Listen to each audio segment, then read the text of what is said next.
ચાલો મિત્રો, માસી ભાણકીના રસોડામાં આપનું સ્વાગત છે। આજે આપણે બનાવીશું પાવભાજી। હવે આપણે આ શાકભાજી ધોઈને સુધારી નાખીએ। હવે શાકભાજી સુધારાઈ ગઈ, હવે આપણે બાફી લઈએ એને। જો આપણું શાકભાજી સારી રીતે બફાઈ ગયું છે। જો અમારી ચેનલમાં તમે નવા હોય તો લાઈક, શેર ને સબસ્ક્રાઈબ કરવાનું ભૂલશો નહીં। હવે આપણે આ શાકભાજી બધું સારી રીતે મિક્સ કરી લઈએ।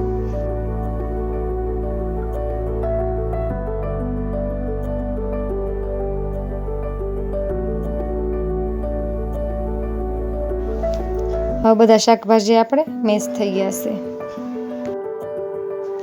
હવે આપણે ભાજીનો વઘાર કરી લઈએ।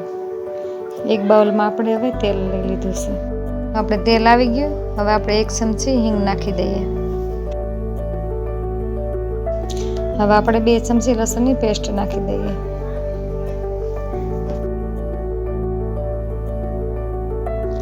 હવે એમાં આપણે 2 થી 3 કાંદા સુધારેલા નાખી દઈએ। હવે આપણે એને થોડી વાર ગરમ થવા દઈએ।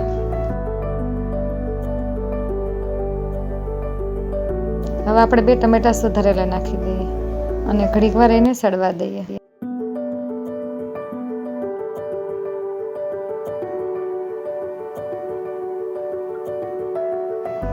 હવે આપણે એમાં સ્વાદ મુજબ મીઠું નાખી દઈએ।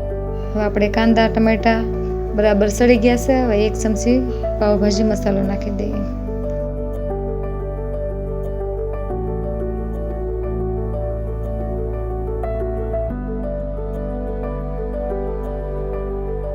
હવે આપણે લાલ ચટણી પાવડર નાખી દઈએ।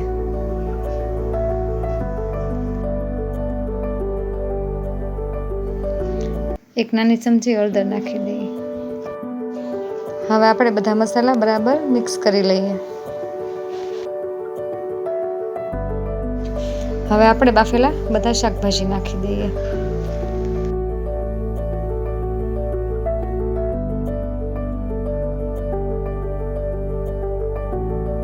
હવે આપણે બાફેલા બધા શાકભાજી નાખી દીધા।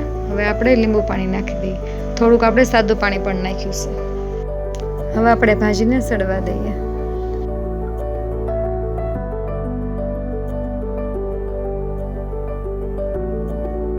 હવે આપણી ભાજી તૈયાર થઈ ગઈ છે। હવે આપણે એમાં ધાણા નાખી દઈએ।